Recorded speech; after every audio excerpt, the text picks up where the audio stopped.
Hello, everyone, and good morning. My name is Caitlin Wilbanks, and I'm a staff attorney here at the Neighborhood Christian Legal Clinic, and I work in the Immigrant and Survivor Justice program. We are doing a series of online videos, the Coffee with the Clinic series, with immigration law and survivor justice topics. As you may know, these are short videos on the second Tuesday of every month at 11. If you have any topics you'd like us to cover, let us know and we'll look at doing that. We'll also be hopefully still working on translating these videos into Spanish at a later date, so keep an eye out for those. Today we're talking about protection orders in Indiana, just a basic overview of the things that you need to know. If you have any questions while you're watching, whether you're watching live or after the fact, feel free to put those in comments. And if I'm able to, I'll answer them today. Otherwise, we'll try to address those in the replies or maybe even in future videos.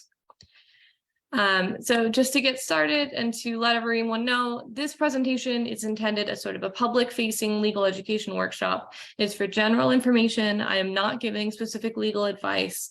I recommend that you contact an attorney in your area to discuss your specific case if you have one. We are also sponsored by a grant, and the views in this presentation are my own and not those of the U.S. government or the grantors. The first thing to know about protection orders is stay safe. You need to be very, very proactive about having a safety plan. Leaving an abusive relationship or reporting someone can be very, very dangerous. It can be more dangerous than maybe it was before for a little while.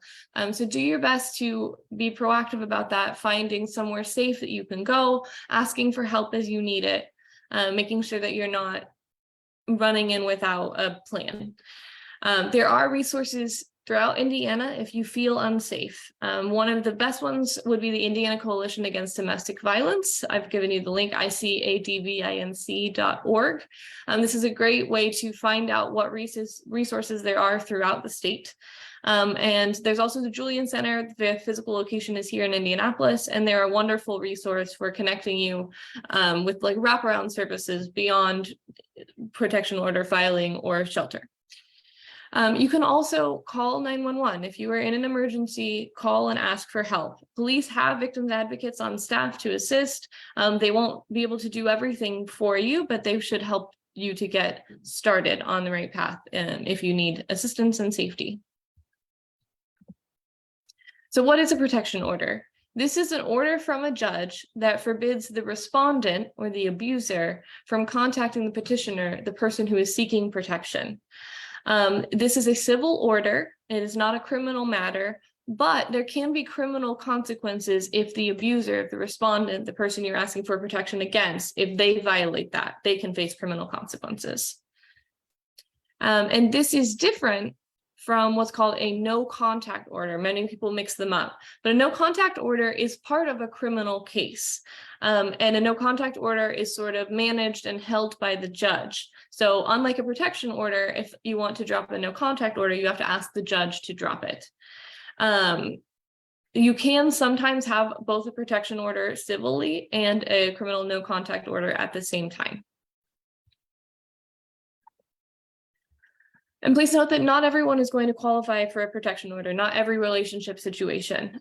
So according to law, you have to have what's called a qualifying relationship with the respondent, which means either that you're married or dating or related by blood, or if you are a victim of a sexual offense or of stalking. So you have to have either that type of abuse, or you have to have that relationship to begin with, then abuse on top of it. So how do you get a protection order? You can file a protection order online. To do so, that for that you have to make an account. So if you're uncomfortable with that, or you would rather file in person, you can do that. Here in Indianapolis, you can file at the Community Justice Center or the City County building. There is no filing fee. There's no cost to file that protection order. And you do not have to have an attorney. You can file by yourself, which is called pro se, or you can have an advocate from one of the various resources I'm going to point you to, or someone else help you with that filing, help you put everything together. Some good places to go for resources about how to do this.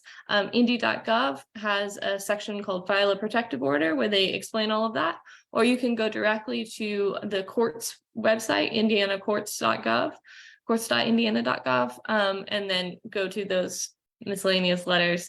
And that's where you can actually directly file online and create an account. Some things to know, it is very helpful to have a protection advocate or a lawyer, someone to help you. But time is of the essence. If you need immediate protection, you should file that as soon as you can. You can download or print the forms from the website ahead of time. You can go in and the clerk can help you a little bit. However you need to do that. But when you file, you should be very, very thorough and you should be honest. Tell the truth in everything that you're doing, because you're then going to have to talk to a judge about it. Be very, very detailed. You want to list all the events that happened, not just the most recent one, not just the worst one, all events. And if you need to summarize, you can, but try to be specific and give details. And you also want to include information about threats. Like I said, stalking is a protection order ground, and verbal abuse. You don't just have to rely on reporting physical altercations, physical abuse that happened. And if you have evidence that corroborates your story, like if you have screenshots of texts, if you have photos of injuries, if you have witnesses who saw what happened, you can put that information in your application as well, right there at the start. So what happens after you submit that request, after you request that protection order, the judge will review your application within 24 hours. They have a strict time frame on that. Sometimes the judge will go ahead and issue an order. This is called an ex parte order. And then they may have a follow-up hearing later. And sometimes the judge will just set a hearing, which means that there is no order in place before you get to that hearing. That's another reason having a safety plan is important, because your abuser may know that you filed requesting a protection order because they've been asked to come to a hearing, and you might not actually have any protection in place yet. So you need to make sure that you have an idea of how you are going to keep yourself safe during that time. It is very, very important that you go to the hearing and you bring all of your evidence and you're prepared, and that you are on time, especially in Indianapolis. If you are not there right on time, it might be just completely dismissed. And so then you might have notified your abuser that you were trying to seek help, and not even have the benefit of having that hearing and getting that order. So be on time, bring everything with you. You can bring someone to help you if you need. And then if and when the protection order is granted, you should keep a copy of that with you at all times. Remember, if the respondent contacts you when there is a no contact or a protection order in place, that is a crime. So if you want to, like, you can call the police and say, I have a protection order, here it is, and seek assistance there.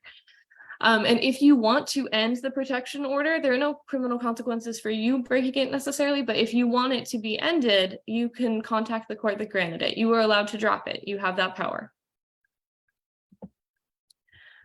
So here are some, and one other thing, when the protection order expires, if you still need that protection and you need it to continue, you'll have to basically apply again as if it were a new filing. I mean, you can mention that there's a prior protection order, but you can't simply renew it in that way.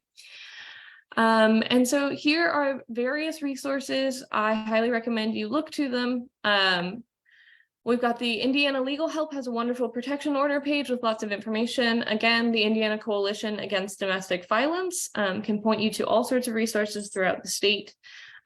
We also have various shelters and wraparound options and just general resource centers like the Julian Center, Beacon of Hope, Prevail, the Firefly Children and Family Alliance, Sheltering Wings, Coburn Place. Many of these places can help you find counseling, find housing, help you by going with you to hearings, help you figure out your safety plan, all sorts of things.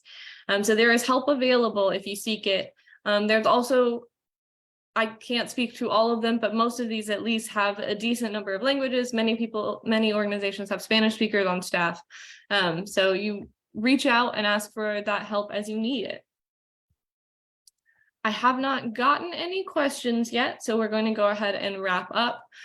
But remember, we've got Coffee with the Clinic on the second Tuesday of every month. Our next topic, we'll be talking about what happens when derivatives for U visas age out, who ages out and when, and what to do about it. And remember to follow us on our social media, check our calendar, keep an eye out for Spanish translations as we come through, and we'll see you next month on the second Tuesday.